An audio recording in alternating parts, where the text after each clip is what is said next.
Mheshimiwa Spika, kuna wakati vijana hufuata mkumbo wa uhalifu kwa ushabiki. Ninatambua kwamba vijana wengi waliokamatwa na kushtakiwa kwa makosa ya uhaini hawakujua wanachokifanya. Nikiwa mama na mlezi wa taifa hili, ninavyoelekeza vyombo vya sheria na hasa ofisi ya mkurugenzi wa mashtaka kuangalia kiwango cha makosa yaliyofanywa na vijana wetu. Kwa wale ambao wanaonekana walifuata mkumbo na hawakudhamiria kufanya uhalifu, wawafutie makosa yao.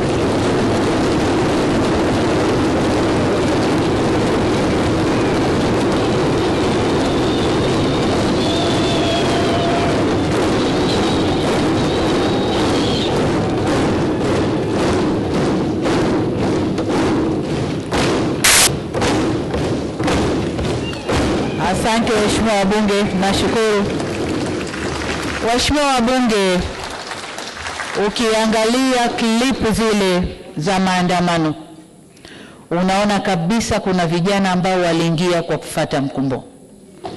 Wanaimba kwa kufuata ushabiki. Hawakuwa wanajua wanalolifanya.